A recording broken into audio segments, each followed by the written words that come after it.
Praise the Lord. Yeshu Masih के पवित्र सामर्थ्य नाम में मैं आप सबका स्वागत करता हूं और मैं धन्यवाद देता हूं उस पिता परमेश्वर को जिसने हमें रचा, जिसने सृष्टि की रचना की और जिसने अपने इकलौते पुत्र के द्वारा हमें बचाया, हमारा उद्धार किया, हमें पापों श्रापों से मुक्त किया। मेरे भाई मेरी बहन, हम लोग बहुत बहुत बहुत आशीषित हैं कि उसने हम पर कृपा की, उसने हम पर अनुग्रह किया, उसने अपने आप हमसे मिलाप कर लिया, उसने अपने आप अपना हाथ बढ़ाया और हमें पापों शापों से मुक्त करके, अपराधों से मुक्त करके हमें अपना पुत्र बना लिया, हमें अपना उत्तराधिकारी बना लिया और अपनी धार्मिकता हमें दी।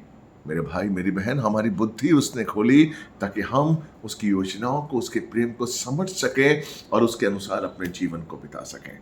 आज का जो विषय है परमेश्वर ने मेरे मन में डाला है वो है पति पत्नी परिवार और Yeshu Masih. Praise the Lord. परमेश्वर ने एक परिवार क्यों बनाया? ताकि हम एक मन एक दृष्टिकोण के संग उसकी सेवा करें। आदम और हव्वा को परमेश्वर ने बनाया ताकि वो दोनों एक मन एक दृष्टिकोण के संग परमेश्वर को जाने, परमेश्वर को समझे और उसकी आज्ञाओं पर चले। इसलिए आदम की हड्डी में से, आदम की पसली में से हव्वा का निर्माण हुआ, क्योंकि वो चाहता था कि आदम और हव्वा एक रहे। Praise the Lord. हमारे अंदर दो चीजें नहीं होनी चाहिए। पति पत्नी, बाइबल में लिखा हुआ है कि जब पति पत्नी जब शादी करें तो एक मन एक तन हो जाएं। Praise the Lord, hallelujah. ताकि हम परमेश्वर को समझ सकें, ताकि हम परमेश्वर को जान सकें। आपको याद है यीशु मसीह ने अपने 70 चेलों को जब भेजा था सुसमाचार सुनाने के लिए, तो उनसे कहा था कि तुम दो जाना, दो लोग एक साथ जाना। क्यों? क्योंकि दो जब एक साथ जाते हैं, उनका मन एक है, उनका दृष्टिकोण एक है कि परमेश्वर की सेवा है। लेकिन हो सकता है कभी एक आदमी, एक भाई, एक बहन कमजोर हो जाए, तो दूसरा जो भाई है वो अपनी शक्ति से, मजबूती से उस बहन, उस भाई को निकाल लाए। Praise the Lord. यही तो हमें करना है। हम एक दूसरे के पूरक हैं। पति पत्नी कौन है? हम एक दूसरे के पूरक हैं। कोई मुकम्मल नहीं है, कोई मुकम्मल नहीं है, कोई पूर्ण नहीं है, कोई सिद्ध नहीं है, सिर्फ यीशु मसीह सिद्ध है। लेकिन हम पति पत्नी जब एक मन एक दृष्टिकोण के संग प्रभु के वचनों के अनुसार अपने जीवन को बिताएंगे तो हम अपनी कमजोरियों को नहीं देखेंगे, हम परमेश्वर के वचन के द्वारा उसके आशीष को देखेंगे, उसकी अच्छाइयों को देखेंगे, उसके प्रेम को देखेंगे और हाथ मिलाते हुए हम परमेश्वर की सेवा में लग जाएंगे। Praise the Lord. क्योंकि परमेश्वर की आत्मा हमारे अंदर है। हालेलुया। इसलिए फिलिपियों 2:2 कहता है कि हमारा मन, अगर हम परमेश्वर में हैं, अगर हम आनंदित हैं, तो हम एक मन एक दृष्टिकोण के संग अपने जीवन को बिताएं। पढ़िए बेटा, क्या लिखा हुआ है फिलिपियों 2:2। तो मेरा आनंद पूर्ण करने के लिए एक ही मन, एक ही प्रेम, एक ही भावना और एक ही दृष्टिकोण रखो। एक ही भावना के साथ। हम सबकी भावना क्या होनी चाहिए एक मसीह होने के नाते? उस सत्य को जाना और उस सत्य को जानने के बाद उस सत्य के संग रहना। इफिसियंस 6:13 और 14 क्या कहता है कि सत्य से अपनी कमर को बांधो। इसका मतलब क्या है? इसका मतलब है कि हमारे जीवन में सत्य हर प्रकार से होना चाहिए। चाहे हम धंधा करें सत्य के साथ, हम बिजनेस का, हम नौकरी करें सत्य के साथ, हम सेवा करें सत्य के साथ, हम घर में रहें सत्य के साथ, हम अपनी पत्नी के संग जो भी वार्तालाप करें कुछ छुपाए नहीं सत्य के साथ, हम अपने पति को कुछ भी छुपाए नहीं, सत्य बोले। हमारे बीच में सत्य जरूरी है। हमें रोज सत्य के संग जीवन जीना है। वही है कमर को, सत्य को अपनी कमर से बांधना। और अगर आप सत्य से अपनी कमर को बांध कर चलेंगे ना, तो सारी चीजें जो शरीर की है ना वो व्यवस्थित होती हैं। एक जो बेल्ट है ना, कमर जो है ना, वो ऊपर के भाग और नीचे के भाग को व्यवस्थित कर देती है। इसलिए सत्य को बांधना, अगर हम सत्य में चल रहे हैं तो हमारा दिल एक रहेगा, हमारी जो बुद्धि है वो हम एक मन के संग चलेंगे, हमारे कर्म ऐसे होंगे, हमारे अंग अच्छी तरीके से चलेंगे, क्योंकि सत्य हमारा आधार है। Praise the Lord. सत्य हमारा आधार होना बहुत जरूरी है, और यही सत्य का आधार हम बीवी बच्चों के अंदर, हमारी पति पत्नियों के संबंध में भी होना चाहिए। कुछ भी छुपाना नहीं चाहिए। चाहे आपने हो सकता है ब्लंडर किया हो सकता है आपकी कोई गलती हो गई हो पति से, लेकिन प्लीज आप अपनी पत्नी से बिल्कुल ना छुपाएं, बिल्कुल भी। और पत्नियां जैसे ही उनको पता चले कि उनके पति से कोई ब्लंडर हुआ है और पति क्षमा मांगे, पत्नी इमीडिएट क्षमा करे। Praise the Lord. यही तो जीवन है। परमेश्वर ने हमें क्षमा किया है यीशु मसीह के लहू के द्वारा। आप सोचिए कि हमने कितनी गलतियां की थी, हमने कितने पाप किए थे, लेकिन यीशु मसीह के पवित्र सामर्थ्य नाम के द्वारा, उसकी आत्मा के द्वारा, उसके लहू के द्वारा परमेश्वर ने हमें क्षमा किया है। आमीन। अपना बना लिया है। उसने एक बार भी नहीं पूछा कि साहब तुम जो क्षमा मांग रहे हो क्या तुम दोबारा काम करोगे? नहीं, उसने क्षमा किया, उसने माफ किया। हालेलुया। इसीलिए हमें माफ करना है, इसलिए हमें एक मन एक दृष्टिकोण के संग अपने जीवन को बिताना है। Praise the Lord. इसके लिए देखिए पहला पत्रस में बहुत ही अच्छा लिखा हुआ है कि हमें किस तरीके से चलना है। पहला पत्रस 3:1-4 के बीच में हम देखेंगे कि पति और पत्नी के बीच के जो संबंध है वो किस तरीके से होने चाहिए। पहले पढ़िए बेटा, पहला पत्रस 1 पीटर 3:1-4 पढ़िए बेटा। हालेलुया। हाँ जी, पहला पत्रस 3 कि इसमें पति पत्नी किस तरीके से रहें। कभी कभी होता है कि जो पति है वो अविश्वासी है। मान लीजिए आपने शादी की और शादी के बाद आप प्रभु में आए, शादी के बाद आप प्रभु में आए, ठीक है। अब जब शादी के बाद प्रभु में आप आए तो आप तो परिपक्व हो गई एक महिला के रूप में, लेकिन आपका पति परिपक्व नहीं है, आपका पति नहीं आ पा रहा। आपको कैसे, तो आप बड़े असमंजस में पड़ती हैं।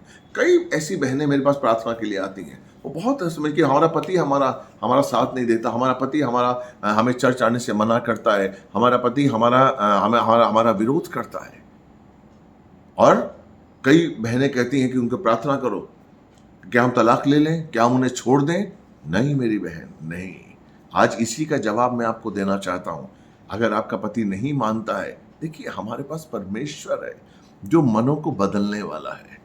हमारे पास परमेश्वर की आत्मा है जो प्रेम उड़ेलती है। हालेलुया। तो देखिए यहाँ पर क्या लिखा हुआ पति पत्नियों के बारे में, कितनी अच्छी बात पतरस ने लिखी है। पढ़िए बेटा। इसी प्रकार हे पत्नियों, हाँ। अपने अपने पति के अधीन रहो। Praise the Lord. अधीनता जरूरी है एक रिश्ते में आजकल, लेकिन पति पत्नियों में कंप्रोमाइजिंग नहीं होता। अधीनता नहीं कि मैं पढ़ी लिखी हूं, मैं भी आज सर्विस करती हूं, मैं अपने बच्चों को संभालती हूं, मैं काम करती हूं, मैं अधीन क्यों रहूंगी? नहीं, ये सोच गलत है। पत्नी का अधीन होना इसका मतलब ये नहीं कि आप गुलाम हो गए, और पति का भी ये मतलब नहीं कि अपनी पत्नी को गुलाम समझे। अधीनता का मतलब यहाँ गुलामी से नहीं है। अधीनता का मतलब ये है कि आप अपने पति को इज्जत दें। आप जो भी काम करें अपने पति की सलाह से करें। आप एक सहभागिता में जी रहे हैं, अपने पति के साथ जी रहे हैं, जिसको परमेश्वर ने चुन के आपको दिया है एक परिवार के रूप में। आपको एक आत्मा होना है। इसलिए आप जब अधीन होंगे तब नम्रता और दीनता के साथ अपने जीवन को बिताएंगे, जो कि आपका गहना होना चाहिए। नम्रता और दीनता आपकी गहना होना चाहिए। आगे क्या लिखा है बेटा? जिससे यदि उनमें से कुछ वचन का पालन न करते हो। हाँ, मान लीजिए कि आपका पति वचन का पालन नहीं करता है, मान लीजिए कि आपकी पत्नी वचन का पालन नहीं करती है, तो आपको कैसे अपने जीवन को बिताना है? पढ़िए बेटा। तो वे तुम्हारे पवित्र और सम्माननीय चाल चलन को ध्यान पूर्वक देखकर वचन बिना ही अपनी अपनी पत्नियों के व्यवहार से जीते जाए। आमीन। यानी कि किसके ऊपर निर्धारित है? किसके ऊपर निर्धारित है? आप पर। अपने पति को बदलना किस पर निर्धारित है? आप पर। आपका श्रृंगार क्या होना चाहिए? बीवियां श्रृंगार करती हैं, अपने आप को सजाती हैं, अच्छे गहने पहनती हैं, लिपस्टिक लगाती हैं, ये सब कुछ करती हैं, लेकिन आपका श्रृंगार क्या होना चाहिए? वचन के अनुसार चलना। Praise the Lord. हो सकता है कि आपका पति शराब पीता हो सकता है आपका पति आपको मारता भी हो, गुस्सा आता है, नो डाउट, लेकिन हमको किस तरीके से रहना है? हमें अपने स्वभाव से उसको जीतना है। आपका स्वभाव, आपका नम्रता, आपकी दीनता, आपका प्रेम कम नहीं होना चाहिए। Praise the Lord. और जब आपका प्रेम उसके लिए कम नहीं होगा, जब आपका समर्पण उसके लिए कम नहीं होगा, तो उसको परमेश्वर उसके मन में डालेगा। तब उसको लगेगा कि अरे ये मेरी पत्नी है, मैं इसको मारता हूं, मैं इसको बुरा भला कहता हूं, मैं दारू पीता हूं, मैं पूरा पैसा नहीं देता हूं, लेकिन फिर भी ये मुझसे प्यार कर रही है, फिर भी ये इसका समर्पण कम नहीं हुआ, फिर भी समय समय पर ये मुझे भोजन देती है, मेरी सेवा करती है, मेरे पैर दबाती है। मैं आपको बता रहा हूं मेरे भाई मेरी बहन, बदल जाएंगे आपके पति, आपकी पत्नियां बदल जाएंगे, बदल जाएंगे। ये मेरे साथ हुआ है। मैं एक बॉलीवुड में काम करने वाला पास्टर हूं, 8-9 फिल्में ऐसे हीरो कर चुका हूं। और जब मैं प्रभु में नहीं था उस समय, और ना ही मेरी पत्नी प्रभु में थी, और मैं उस समय शराब पीता था। हमारे पास पैसे की बहुत कमी होती थी, लेकिन क्योंकि मैं बॉलीवुड में था और एक ईगो था, तो शराब पीता था, फ्रस्ट्रेशन थी मुझे। और जब आप शराब पीते हैं तो कोई भी पत्नी पसंद नहीं करती है। मेरा बच्चा था तो पत्नी बच्चे के लिए सोचेगी, घर के लिए सोचेगी, और मैं नहीं सोचता था। तो शुरू शुरू में उसने विरोध किया और हमारे बीच में भी बहस हुई, कहा सुनी हुई। मैंने अपनी पत्नी को मारा भी और उसको बोल दिया कि तुम मुझे मना मत करो, मैं अपने आप करूंगा, और ये अगर मुझे छुड़ाना होगा तो परमेश्वर आएगा। और मेरी पत्नी ने, मैं आपको सच कह रहा हूं कि उसके बाद जब भी मैं शराब के लिए बैठता था, उसने कभी मना नहीं किया, बल्कि वो टेबल सजाती थी, मेरे लिए खाने का सामान अच्छा अच्छा, अंडे लेके आती थी, बैठती थी, मेरे संग बैठती थी, बच्चे को लेके प्यार से बातें करती थी। और मैं आपको सच बता रहा हूँ, मुझे कभी कभी अंदर से ग्लानि होती थी कि यार घर में पैसा नहीं है, मेरा बच्चा बैठा हुआ है, मेरी बीवी के पास प्रॉपर कपड़े नहीं है, और मैं शराब में पैसा कमा रहा हूँ, और वो कुछ नहीं बोल रही है, वो प्यार से अपना हक मार कर मेरे लिए खाने के लिए ला रही है। और जब मैं प्रभु में आया, मैं आपको सच बताऊं, परमेश्वर ने कृपा की और मैंने शराब छोड़ दी। ये परमेश्वर की कृपा है। तो आपके व्यवहार से आप अपने पति को बदल सकते हैं। इसमें हो सकता है टाइम लगे, इसमें हो सकता है आपको सब्र लगे, इसमें हो सकता है आपको अपनी ईगो को दबाना पड़ेगा। नो, देखिए मैं आपको बता दूं मेरे भाई, जब हम मसीह हैं तो हमारे अंदर कोई ईगो नहीं होनी चाहिए। अगर एक मसीह के अंदर ईगो है तो आप कभी भी परमेश्वर की आज्ञाओं का पालन नहीं कर पाएंगे। हमारे अंदर दीनता क्यों बोलता है प्रभु के हमारे अंदर दीनता है? धन्य है वो जो मन के दीन है, क्योंकि स्वर्ग का राज उन्हीं का है। और धन्य है वो जो नम्र हैं, क्योंकि वो पृथ्वी के अधिकारी कहलाएंगे। क्यों? क्योंकि दीनता और नम्रता ही आपको प्रभु के पास लेके जाती है। दीनता और नम्रता ही हमें बताती है कि यीशु मसीह ने, जो कि स्वर्ग का राजा था, जो कि परमेश्वर का पुत्र, जो कि स्वर्ग में रहता था, किस तरीके से वो धरती पर आया और उसने दीनता के साथ हमें पाने के लिए अपना जीवन गंवा दिया। फिलिपियो 2:7 अगर आप पढ़ेंगे तो उसमें लिखा हुआ है कि उसने अपने प्रभु होने के, हालेलुया, उस चीज को उसने नहीं माना। Praise the Lord. पढ़िए बेटा, फिलिपियो 2:7। उसने अपने आप को ऐसा शून्य कर दिया, ऐसा शून्य कर दिया। किसने? यीशु मसीह ने। हाँ जी, कि दास का स्वरूप धारण कर, आमीन, परमेश्वर का पुत्र होने के बाद वो दास बन गया, दास का स्वरूप धारण कर। आगे, मनुष्य की समानता में हो गया, मनुष्य की समानता में हो गया, और इस प्रकार मनुष्य के रूप में प्रकट होकर हाँ, स्वयं को दीन किया, हाँ, और यहाँ तक आज्ञाकारी रहा कि मृत्यु वरन क्रूस की मृत्यु भी सह ली। आमीन। इतना दीन हुआ, इतना नम्र हुआ कि उसने क्रूस की मृत्यु सहन कर ली, अपने पिता की योजनाओं पे चला वो। Praise the Lord. ये गहना होना चाहिए हम मसीहों का। अगर हमें बुरा लगता है, और ये चीज घर से शुरू होनी चाहिए। हम चर्च में तो बड़े ही आशीषित होते हैं, चर्च में हम एक मन एक दृष्टिकोण के संग रहते हैं, लेकिन मसीहों की जो घर की व्यवस्था है वो बहुत गलत है। ये बोझ है मेरे अंदर। अगर आपके घर में आप प्रेम से नहीं है, अगर आपके घर में आप परमेश्वर का वचन नहीं काम कर रहा है, तो आप तकलीफ में हैं, आप खतरे में हैं। आपके घर में काम चलना चाहिए, आपके घर में परमेश्वर का वचन होना चाहिए, वो दीनता और वह नम्रता। मत्ती 18:20 क्या कहता है कि जहां 2 या 3 विश्वास के संग उपस्थित होते हैं, मैं वहां पर आता हूं। ये सिर्फ कलीसिया के लिए नहीं बोला गया है, कलीसिया तो है ही, लेकिन आप विश्वास के साथ अगर अपने घर में प्रार्थना करेंगे, अपने पति पत्नी बच्चा माँ बाप भाई बहन एक मन एक दृष्टिकोण के संग, आप देखिए शैतान के बंधन जो हैं, जो शैतान आपके जीवन में सामर्थ लाकर आपको कसता है, आपको बंधन में बांधता है, वो टूट जाएंगे, क्योंकि आप दोनों का दृष्टिकोण एक है,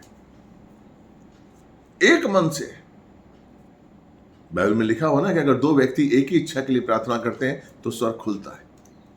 आमीन। अगर मैं और मेरी पत्नी एक ही इच्छा के लिए प्रार्थना करते हैं कि परमेश्वर, हमारी इच्छा है कि मेरा बेटा तेरा दास बने, हमारा जीवन तेरे लिए समर्पित हो, हम कुछ और ना सोचें, हम तेरे लिए सोचें और तेरे लिए समर्पित हो जाए। अगर मैं और मेरी पत्नी यही प्रार्थना करेंगे, मैं विश्वास करता हूं परमेश्वर का सामर्थ उतरेगा मुझ पर, मेरे बच्चे पर, और हम पूरी ईमानदारी के संग सेवा कर पाएंगे और मेरा बच्चा भी करेगा। मैं विश्वास करता हूं, क्योंकि हम एक ही इच्छा के लिए प्रार्थना कर रहे हैं।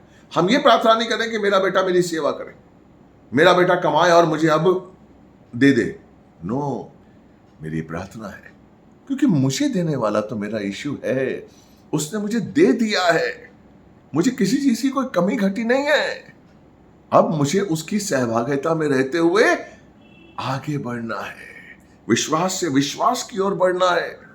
इसलिए वो कहता है 2 कुरिन्थियन 6:14 और 16 कि हमें असमान जुए में नहीं जुतना है। पढ़िए बेटा, अविश्वासियों के साथ असमान जुए में न जुतो। आमीन। इसीलिए प्रभु नहीं कहता है कि हमें अविश्वासियों के संग संबंध रखना है। चाहे वो, अगर आप किसी से शादी करना चाहें, अविश्वासी से मत करिए, क्योंकि वो नहीं जानता है, प्रभु को जानता ही नहीं है। वो आपकी मनस्थिति को नहीं समझेगा, वो आपके प्रेम को नहीं समझेगा, वो आपकी दीनता को नहीं समझेगा। समझे कि नहीं? इसलिए अविश्वासियों के संग ना ही आपको शादी करनी है और ना ही आपको अविश्वासी दोस्त भी नहीं होने चाहिए, क्योंकि शैतान उस अविश्वासी दोस्त के द्वारा आपके जीवन में काम करेगा, आपको गलत बातें आपके अंदर डालेगा, संदेह की आत्मा आपके अंदर आएगी, दोष की आत्मा आपके अंदर आएगी, क्योंकि आप अविश्वासी बंदे से बात कर रहे हैं। इसका मतलब ये नहीं कि हमें सुसमाचार नहीं सुनाना है, हमें सुसमाचार तो सुनाना है, अविश्वासियों को सुनाना है ताकि वो विश्वासी हो जाएं, लेकिन हमारी जो संगति है वो अविश्वासियों के संग नहीं होनी चाहिए। इसलिए 1 कुरिन्थियन 15:33 क्या कहता है कि बुरी संगति अच्छे चरित्र को भ्रष्ट कर देती है। बुरी संगति अच्छे चरित्र को भ्रष्ट कर देती है। बिगाड़ नहीं, भ्रष्ट यानी कि आप खत्म कर देती है।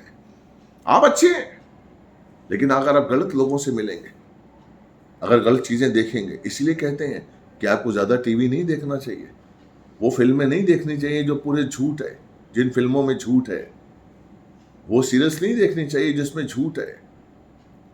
हमें क्या देखना है, बहुत जरूरी है कि हम उसको जो देख रहे हैं उसको आप अपने अंदर ले रहे हैं, वो काम करने वाला है। हम जो बोल रहे हैं या जो हम सुन रहे हैं वो आपके अंदर जा रहा है, वो काम करने वाला है। हम क्या सुन रहे हैं, इसलिए अगर आप कहीं बैठे हुए हैं और कहीं आपको लगता है कि वो गलत बातें हो रही हैं, वहां से उठ जाइए वहां से आप, ताकि हमारे अंदर वो गलत बातें ना जाएं। अगर कोई गलत दृश्य आपके सामने आता है तो उस दृश्य को निकाल दीजिए ताकि मेरे अंदर वो गलत चीज ना जाए। Praise the Lord.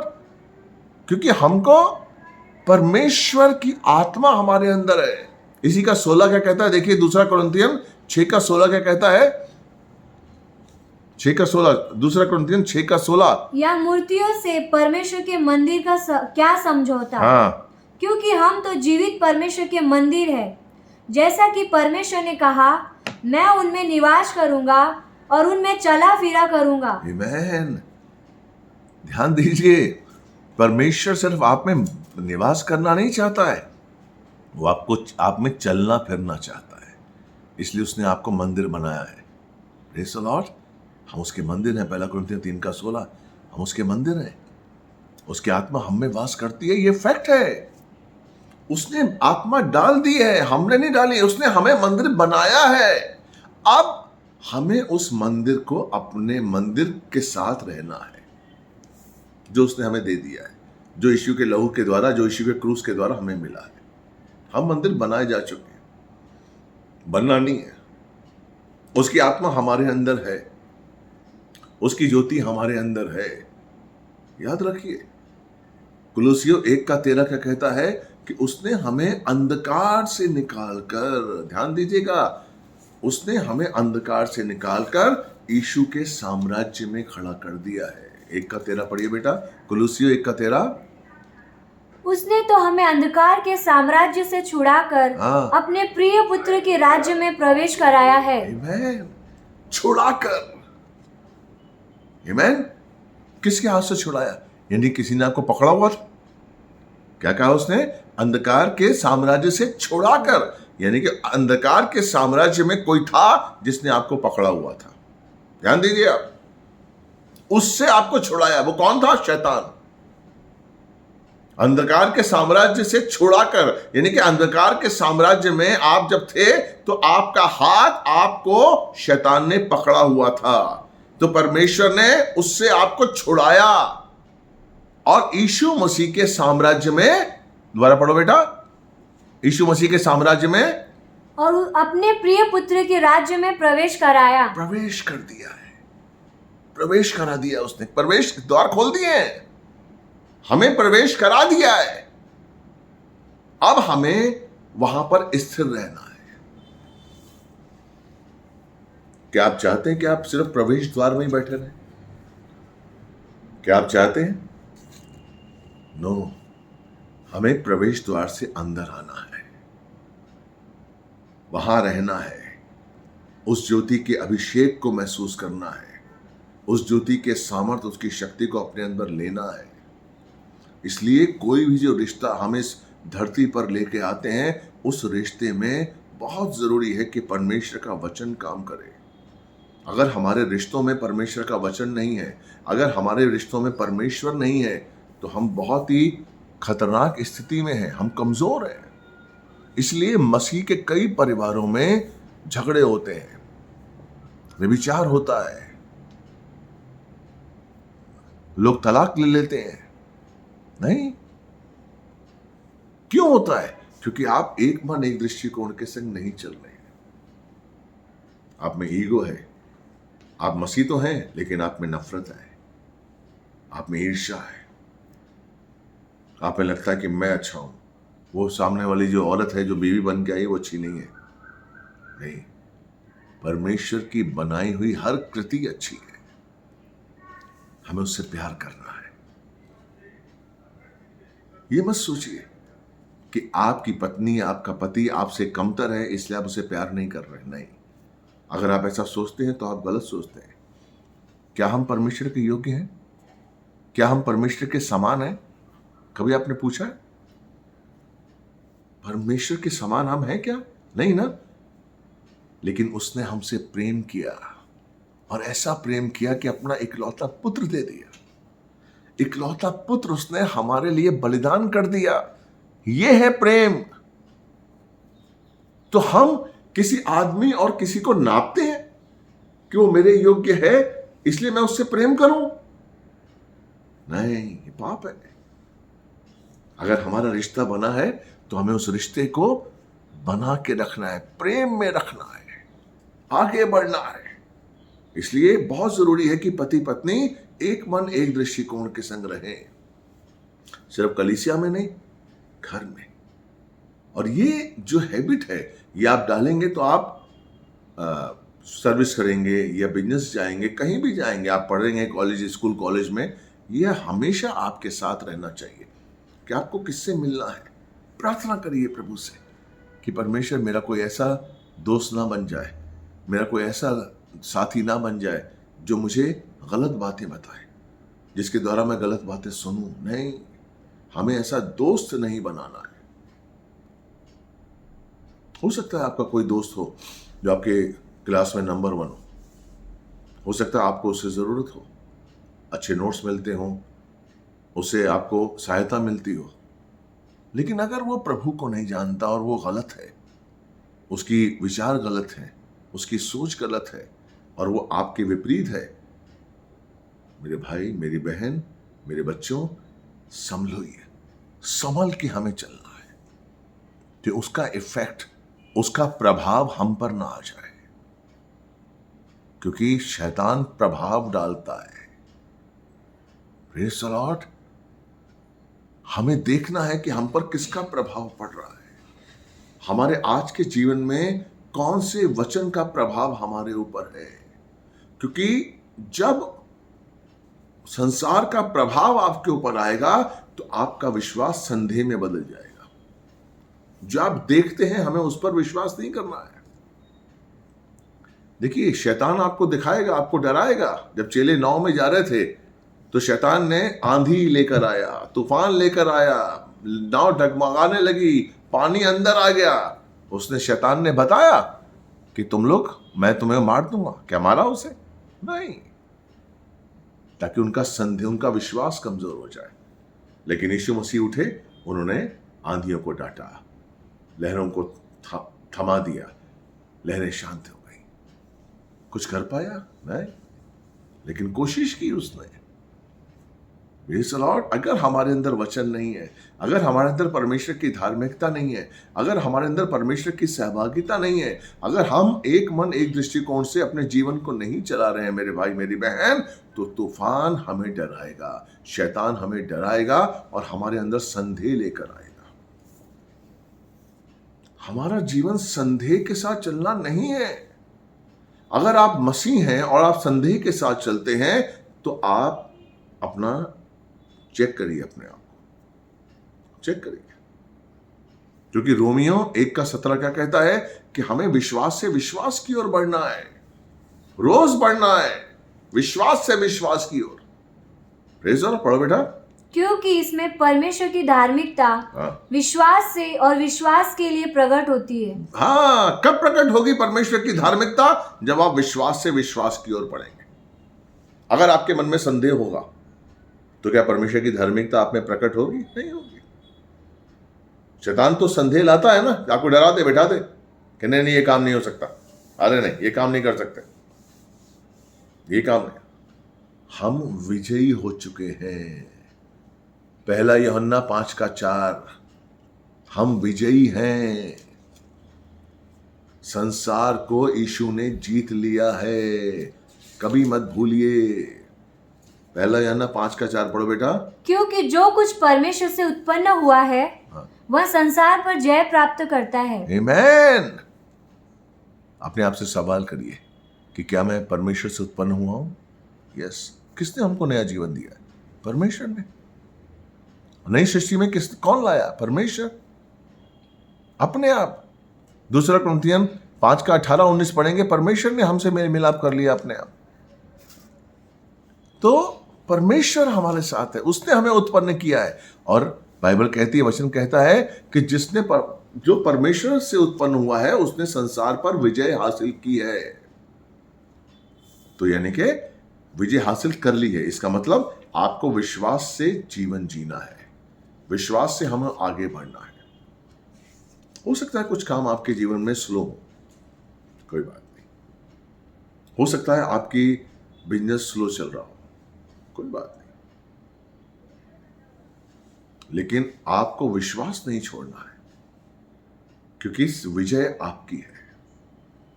और जो इस संबंध है पति पत्नी का, ये जो सहभागिता है पति पत्नी की, ये बहुत जरूरी है कि हम उसके साथ करें। और ये सहभागिता सिर्फ पति पत्नी की नहीं है। देखिए, अगर आप पढ़ेंगे इफिसियों 5:30 से 32 के बीच में, तो ये एक रहस्य है। क्यों परमेश्वर कहता है कि पति पत्नियों की सहभागिता एक आपको स्थिरता लाती है, परिपक्वता लाती है। क्यों लाती है? पढ़िए बेटा। क्योंकि हम उसकी देह के अंग हैं। हाँ, हम उसकी देह के अंग हैं। और अतः मनुष्य अपने माता पिता को छोड़कर अपनी पत्नी से मिला रहेगा और वे दोनों एक तन होंगे। एक तन होंगे, एक बने रहेंगे पति पत्नी। इसलिए तो परमेश्वर ने जोड़ा है। आगे बेटा। यह रहस्य तो महान है, पर मैं यह बात मसीह और कलीसिया के संदर्भ में कह रहा हूँ। आमीन। यानी कि जिस तरीके से पति पत्नी एक मन एक दृष्टिकोण के संग रहते हैं, उसी तरीके से एक मसीह को कलीसिया के साथ जुड़ के रहना है। जैसे आप अपनी पत्नी के संग जुड़ के रहते हैं, वैसे ही आपको कलीसिया के संग रहना है जुड़कर। तभी आप उस ज्ञान को प्राप्त कर पाएंगे जो परमेश्वर ने दिया है। कलीसिया में ज्ञान, कलीसिया किसके लिए? परमेश्वर को जानने के लिए, परमेश्वर के करीब आने के लिए। हम कलीसिया जाते हैं पाने के लिए। क्या पाने के लिए? भौतिक चीजें जो हमको यूं ही मिल जाती हैं। इसलिए मेरे भाई मेरी बहन, हमें अपनी स्थिति को, हमारे मन को समझना है। हम कौन है? एक मसीह है। हमारा काम क्या है? एक मन होना। घर में अपने रिश्तों के साथ, और जब आप कलीसिया जाएंगे, कलीसिया के साथ एक मन। और ये नहीं कि आप घर में रहते हुए कलीसिया के संग एक मन नहीं होने चाहिए। आप कलीसिया के साथ घर में रहते हुए भी एक मन एक दृष्टिकोण रह सकते हैं। कई कलीसियों में चमत्कार होते हैं, कई कलीसियों में, और कईयों में नहीं होते। क्यों? क्योंकि वहां के जो लोग हैं उनका मन एक नहीं है, एक दृष्टिकोण नहीं है। अगर पास्टर किसी के लिए प्रार्थना कर रहा है, किसी चंगाई के लिए, तो हम सबको प्रार्थना करनी है कि ये चंगाई हो। हम सबको शैतान के विरुद्ध उठना है, सामना करना है। क्या बाइबल सिखाती है कि शैतान का सामना करो तो वो भाग जाएगा? शैतान का सामना करना है हमें। जब हम शैतान का सामना करेंगे, भाग जाएगा। लेकिन कलीसिया में क्या हो रहा है? सब अपने अपने मन में, सबको ये है ही नहीं, सब अपने अपनी स्वार्थ में लगे हुए। हमको ये चाहिए, हमको ये चाहिए, हमको ये चाहिए। इसलिए आपका एक मन एक दृष्टिकोण हो ही नहीं पाता है। और जब एक मन एक दृष्टिकोण आप नहीं चल पाते हैं, तो आप विजयी नहीं हो पाते हैं। आप विजयी हैं, लेकिन आप उस विजय जीवन को देख नहीं पाते हैं अपने जीवन। क्यों नहीं देख पाते हैं? क्योंकि आप एक मन एक दृष्टिकोण नहीं है। आप वचन के अनुसार नहीं चल रहे हैं। फिर आप खामियां निकालते हैं, पास्टर में, वचन में, परमेश्वर में दोष लगाने लगते हैं। आप परमेश्वर को ठट्टों में उड़ाने लगते हैं, और आप पीछे हट जाते हैं। मेरे भाई मेरी बहन, हमें अपने आप को संभालना है।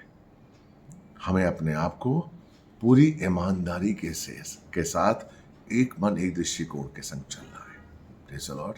मैं विश्वास करता हूं आज का वचन आपको अच्छा लगा होगा। इसलिए हमें अपने रिश्तों में एक मन एक दृष्टिकोण होना है, चर्च में एक मन एक दृष्टिकोण होना है, और वचन के अनुसार ही चलना है। हमें बाइबल दी गई है, हमें इसके अनुसार जीवन बिताना है। याद रखिए, अगर ये आप इसके साथ नहीं है तो खतरे में आप। याद रखिएगा, प्रभु आपको देगा बुद्धि, पवित्र आत्मा का आशीष आपको है, आप उससे मांगिए, प्रभु आपको देगा। विश्वास करता हूं मैं कि आपको आज का वचन अच्छा लगा होगा। Praise the Lord. तो अगर आपको वचन अच्छा लगा, इसको शेयर करिए और सब्सक्राइब करिए, और प्लीज़ मेरे लिए प्रार्थना करिए, ताकि परमेश्वर हमारी मिनिस्ट्री को और बढ़ाए और हम लोगों के लिए आशीष का कारण बनते जाएं। Praise the Lord. मैं आपके लिए प्रार्थना करता हूँ। पिता परमेश्वर, यीशु मसीह के पवित्र सामर्थी नाम में मैं आपका स्वागत करता हूँ। परमेश्वर, अपने जो भाई बहन जो देख रहे हैं, उनके लिए आशीष मांगता हूँ, बुद्धि मांगता हूँ, ज्ञान और समझ मांगता हूँ, ताकि परमेश्वर वो जब किसी भी रिश्ते में अपने जीवन को गुजारें, तो एक मन एक दृष्टिकोण के संग अपने जीवन को गुजारें और आशीष पाएं। परमेश्वर दयालु पिता, ये वचन इनके जीवन में काम करें। यीशु मसीह के नाम से मांगते हैं, धन्यवाद। प्रार्थना आपने सुनी, कबूल की। आमीन, आमीन। God bless you. प्रभु आपसे बहुत प्यार करता है। प्रार्थना में रहिए। God bless you.